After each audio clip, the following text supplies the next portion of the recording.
All right, joining us today is one of the most standout women's wrestlers of 2016, and there's no sign of slowing down for her in 2017. But she isn't new to the squared circle. Joining us today is Ring of Honor's Kelly Klein. Kelly, thanks for joining us. Thank you for having me. Now, you debuted in 2005, training under Les Thatcher at the Heartland Wrestling Association. But before all that happened, what led you to say, okay, I want to be a pro wrestler now? Because you do have a background in softball and music, and it seems like wrestling wouldn't be the typical choice.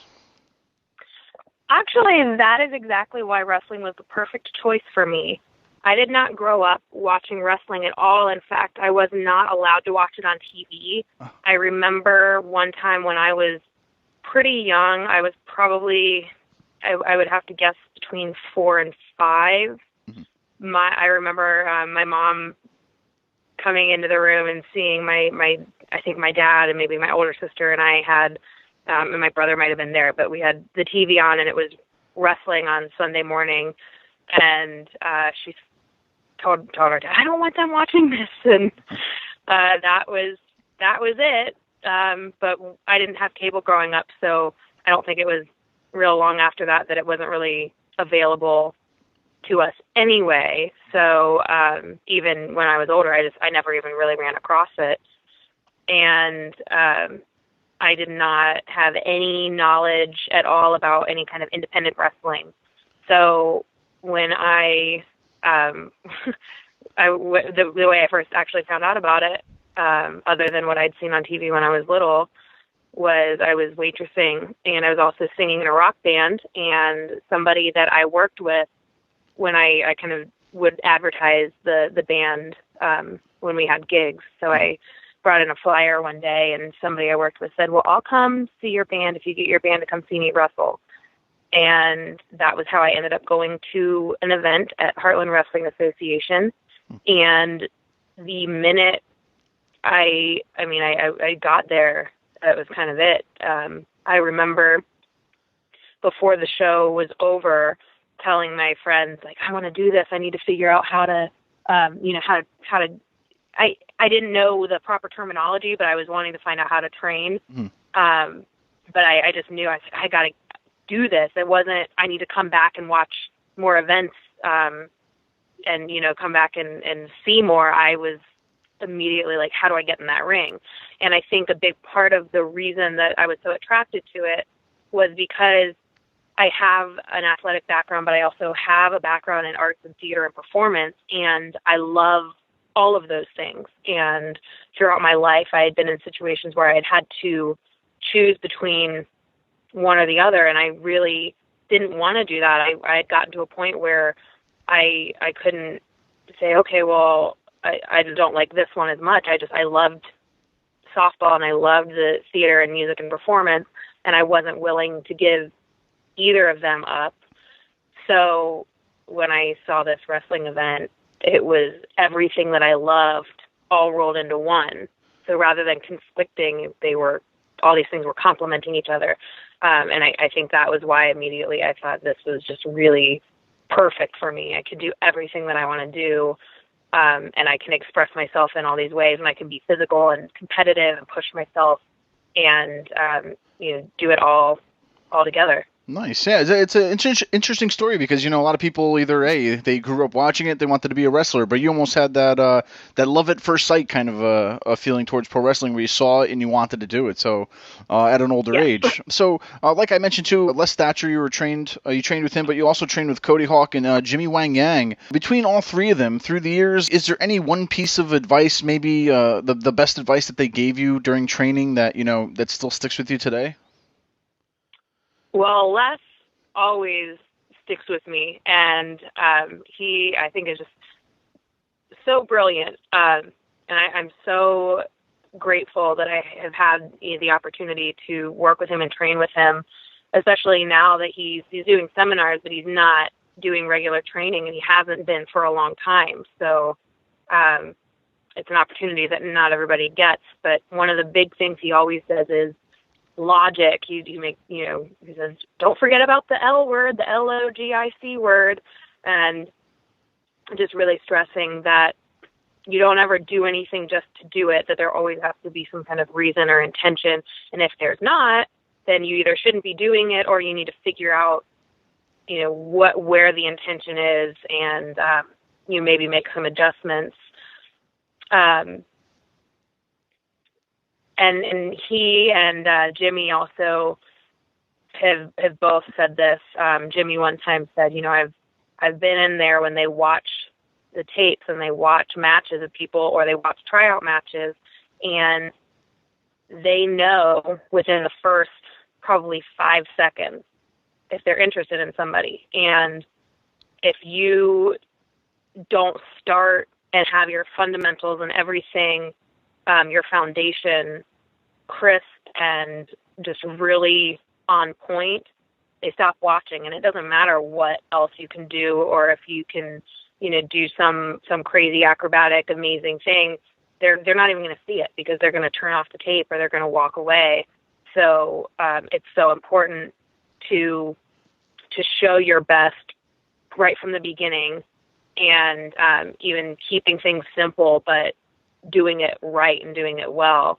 And that's something that Les has always really driven home with me. And I know that it is legitimate, not only because, just using my brain, I thought, that sounds legitimate, but I've had experiences where I've had people make comments to me, and they've said something about my lockup or a headlock at the beginning of the match being really good, and that was why they stopped and watched the match. I had George South tell me that, and he shared it with Les, and then they both were on doing a seminar, and they shared it with everybody in the seminar. And George said, to get me to stop trying to sell my book to watch a match, he said, means something. And that's not to kind of brag on myself, but I am a little bit, because Sure, yeah. I'm really proud of that comment. Oh. Mm-hmm. And I'm really, I always want to make Les proud.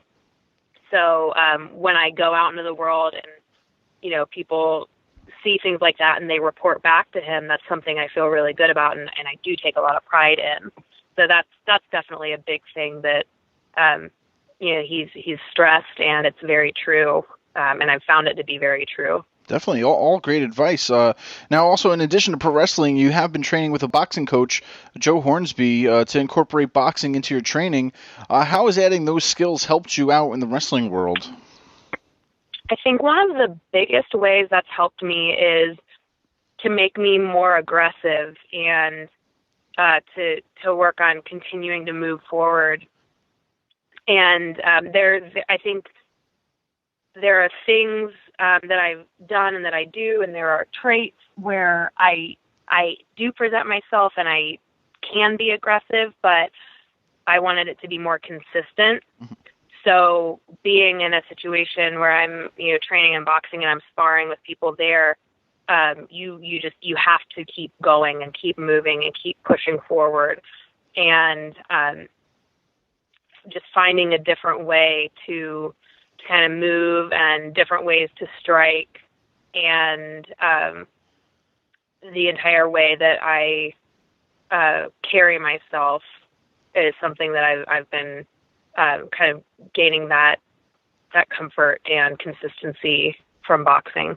Nice. Now, you've been a mainstay in Ring of Honor, a part of the Women of Honor, and quite possibly the strongest woman in Ring of Honor. Tell us, how did you come up with the end of the match, your guillotine choke variation? Is this something that you saw somewhere you loved, as far as like saying, this has to be my move? Well, so I'm not going to say that I invented it, because I'm sure somebody somewhere has done something similar or the same, but as far as the way I initially was doing the combination where I was doing the fisherman suplex and the roll through into the choke, I started doing it really just because it just kind of felt natural, and a lot of things that I've done and that I do are just because it feels like the right thing to do. It's kind of like doing a puzzle, and just kind of figuring out the direction and how to solve the puzzle, and where to go and what to do next.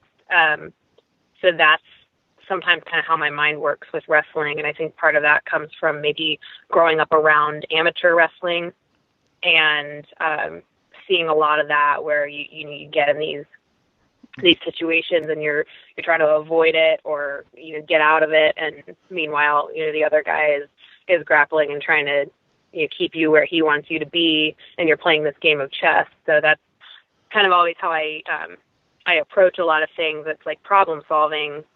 So as far as that combination, I just sort of started doing it. It felt natural. Sure. And then I got some feedback from some people, and to make because the way I was applying the choke initially when I first started doing it several years ago was just not as effective as the way I do it now. Mm-hmm. So I was able to get some feedback from some people and get some a little bit more legitimate jiu-jitsu technique to really make that effective once I apply the choke. Sure. And, you have, including yourself, there's also a lot of great competitors for the women's division down there. But is there any word if we'll see maybe a Ring of Honor Women's Championship in 2017 or anytime soon? People always ask me that, and I honestly have no idea. Well, hopefully. I wish that I knew. There's a lot of things changing all the time, nice. So. Right. It's something that I feel like it's likely, but I just don't know. So for now, without there being a belt, and in lieu of that, I've just got to stay undefeated. So that's all I can there you go. really do right now. Sure. All right. I can keep that, and I can say that. And until I have a belt that I can hold up in front of me too. How does it feel to be a role model for younger girls out there everywhere? And does having that responsibility put pressure on you on how you portray yourself, whether you're the good guy or the bad guy? Just going out there knowing that you have all these young girls either, looking up to you, watching you, what you're doing, just being that role model. I wouldn't say that it puts pressure on me, only because that was something that I always was aware of and that I always wanted. From when I very first started wrestling, I always wanted to be able to show everyone, but in particular young girls and young women, that you don't have to choose to be one thing or the other, and that you can be strong and you can be pretty and you can be smart and you can be funny and you can be all of these things at the same time. So part of my motivation for sort of climbing the ladder, and this is something that I don't know if I've ever said it publicly, but I've said it privately before. I think probably both, where I've said that I always hoped and aspired to a larger platform where I could do that for more people. So that was really one of my goals, was to be able to make a positive impact, and the bigger platform that I had available to me, the more I could do that and the more ripples I could create. And in order to do that, of course, then I have to train and work hard and do well in order to get there. So it does, it's something that was always important to me. So it did influence decisions I made, but not to where it was like, oh man, I really wish I could do this, but I can't because I'm a role model. It was more like, this is something that's important to me. So that was always something that informed my decision. So there are times where there are certain events or certain matches that I would choose not to be part of, or there were times where maybe I was part of a match or an event, but there was something, a specific detail that I wouldn't participate in, or there have been times where there was an idea and somebody said, well, I want to do this, and the crowd always goes crazy for it, and I said, you know what, I'm not really comfortable with that, and I wouldn't do it, because it was something where I'm thinking, okay, if somebody saw this, if my mom saw it, or if someone, a young girl or someone saw this, how would that look, and how would that impact them? So that was something that I don't think changed my decisions, but more gave me the support in my own mind and the courage to stand up for the things that I believed. So it really kind of just gave me another motivation to really stick to the values that I have for myself. Now, I'm not always imperfect. There have been times where I've done things or said things that I wish I hadn't. Maybe sometimes in the heat of a moment, I've said things that I wish I hadn't said, and there have been times where I've apologized for things, which I think is important too, in a way to show that yes, I make mistakes and I'm flawed, and I can own up to them. So in a way, that's not really a bad thing either, where it's like, okay, I have flaws and I have struggles, and more and more recently, I've been more open about some of my own personal struggles, because I realize that a lot of people do have a lot of the same challenges, but everybody keeps it to themselves. Maybe they're embarrassed or for whatever reason, but then everybody just thinks they're alone and they don't think anybody else deals with it. And really, it's like we're all like standing next to each other, silently struggling with a lot of the same things. So, part of that is where I have made mistakes and I've made bad decisions, and then to be able to kind of say, hey, I really regret saying that, and I'm sorry, and I need to do better. You're still young, and I think you have a long career ahead of you, but as a wrestler, do you ever look ahead with a game plan of, okay, it's 2017 now, if I'm not at such and such a place by 2022 or whatever year, do I stop? Or is it maybe a day-to-day basis in this kind of business that you really can't look too far ahead? I'm always curious of the mentality as far as wrestlers go, to where, do you have an end game for you right now, or is it just whatever happens, what happens? Well, my mentality has changed over the years, and in a way, it's a little bit of both, because years ago, I would say definitely I was in that mindset of the kind of like, you make a 5-year plan and you've got to accomplish this, this, and this, and this is the route you have to go, and this is the way you have to do it, and the steps you have to take. And if you don't, that, you can't accomplish what you want to accomplish. And over the years, I've found that a lot of my beliefs, and a lot of them that were perpetuated and shared with me by other people ahead of me in the business, I found them just to be absolute BS. Now, a lot of people believe them, and they had good reason to believe those things, but for me, they turned out to be just untrue. And had I continued to believe some of those things, I would have, and for a long time I did, stand in my own way. And once I started to realize, like, hey, that doesn't have to be true, and it certainly doesn't have to be true for me, things like, especially for the women, a common one is the age limit. If you don't make it by this time, that's it. You might as well quit. That's a huge one for the women. And if you don't look like this or work here, that you're not going to make it. And I just flew in the face of a lot of those things. And the more I did that, the more my mentality and vision evolved. And I also have accomplished things that I never even knew to dream of. It never occurred to me that I could be the top woman in Woman of Honor and be an undefeated female on one of the best wrestling shows there is. That I wouldn't have even known to dream of that. So that's something where now I realize that planning too much just limits you, because you don't even know what opportunities there might be. But at the same time, you can't progress and accomplish things if you're vague. Vague intentions get vague results. So the things that I can plan on and I can focus on are whatever opportunities there might be, I have to be ready for them. So I can focus on my training and my exercise and my nutrition and my looks, and those things I can be really intentional about.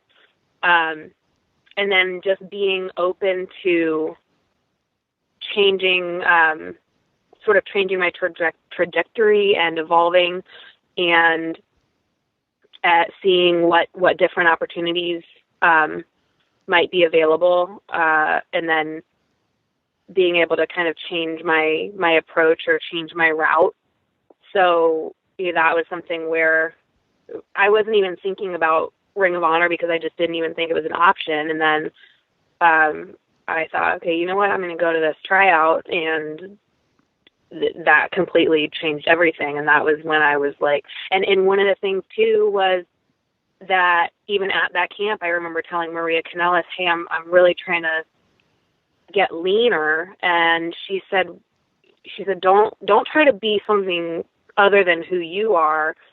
And I realized that I was trying to look like these girls who just, that's not me. Mm-hmm.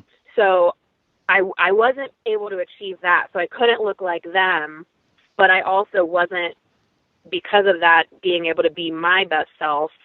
So I really was kind of like in this limbo. And that was when I realized, you know what, like, kind of worry about myself and just being my best that I can be, and not trying to be the best version of that other person, because I can't be. I can only be the best me.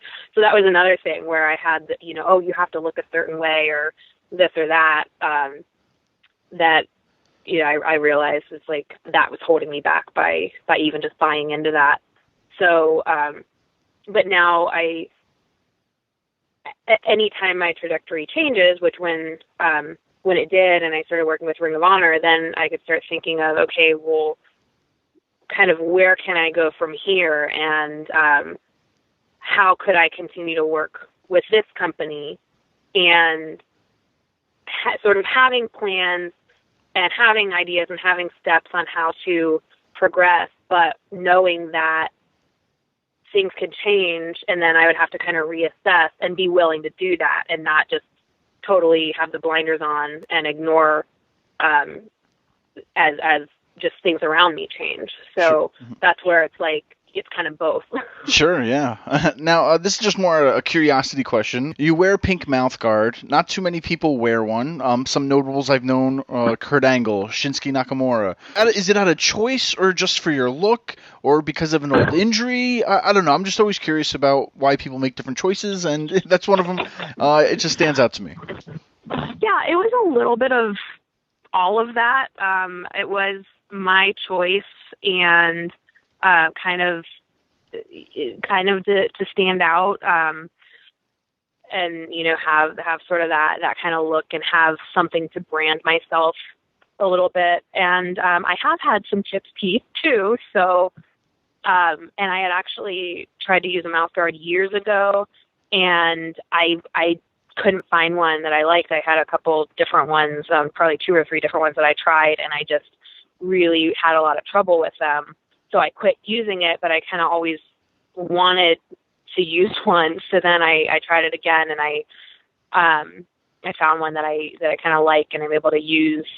But I'm also on the hunt for an even better one. So I've had some people kind of share with me some ideas of different ones that they liked and that they thought they would really be useful. So, which is great, because I don't really want to chip any more teeth. And I remember even within like the last year, there was one time where for some reason I didn't have my mouth guard in, and then I got kind of popped in the mouth and my, got a busted lip, and I was like, oh, that's why. So well, it's like the one time I didn't use it. Sure, yeah. For the record, I love it. It looks cool. I was just curious if there was, for whatever reason there was, but it definitely it works. I love it. Now they say imitation is the sincerest form of flattery. Is there anyone you base your character or look off, or just move set off of? Anybody maybe you grew up, or anybody that you've seen that transitions into who we now know today as Kelly Klein? Is there anybody that you're stuff you're well, using since I didn't grow up watching professional wrestling, what I really grew up around was amateur and college-style wrestling. So that's always been kind of my favorite. And when I think about the guys that I really like watching wrestle, it's like the Dean Malenko and the Guerreros and Benoit and those guys that are really good at that kind of grappling and mat style. And that's just always been something that I really enjoyed. So I wouldn't necessarily say, there's like any one in particular inspiration, but certainly there are all kinds of people and things that I kind of you take in and then find the part that I've found what I connect with, and that's even outside of wrestling, just into in history and pop culture and movies and literature. There are just always things that you can kind of pull, and that's why I think that some of the best wrestlers and some of the best wrestling personalities are people that are very well-rounded, and they have experiences and education and interests and hobbies outside of wrestling, because then they're getting just a more varied, it's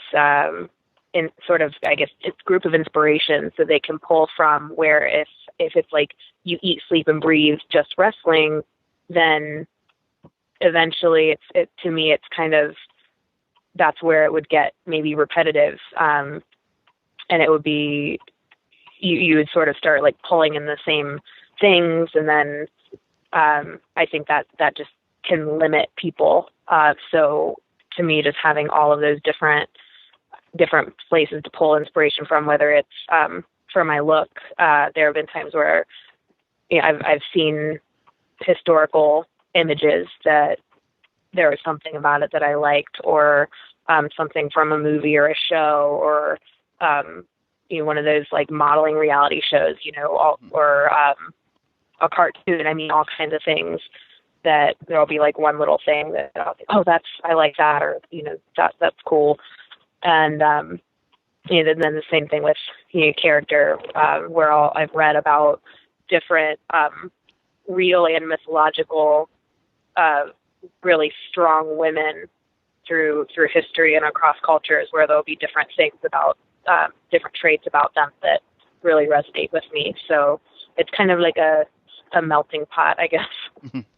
WWE last year did the Cruiserweight Classic. Last week they had the UK tournament. Now there's talks of having a women's tournament maybe this summer. What are your thoughts maybe of them putting a bigger spotlight now on many women around the world who aren't signed by WWE? Because a few years ago this wasn't happening. If you didn't go through their system, it was almost as if they wouldn't look at you. But I mean, I know you're in Ring of Honor, but also just being a wrestler too who works on the independents, does it, I don't want to say give you hope? I think that is an okay word, because I think that when, just as with the industry overall, when one group does well, typically all the groups will do better, and it's better for everyone.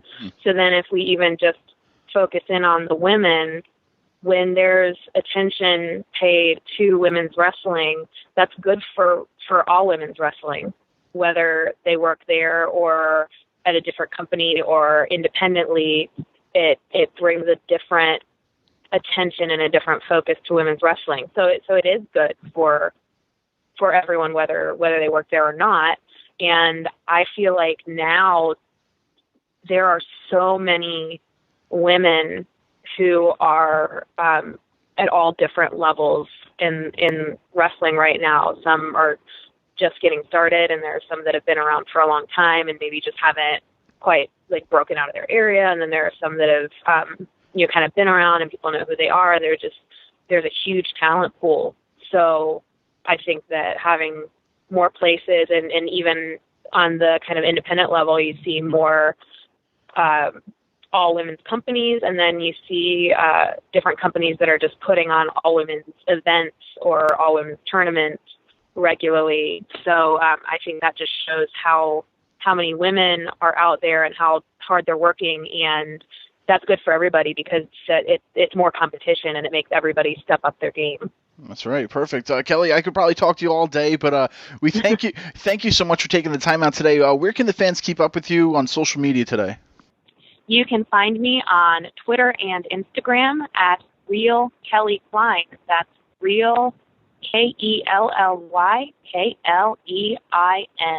Perfect. Once again, thank you for joining us today.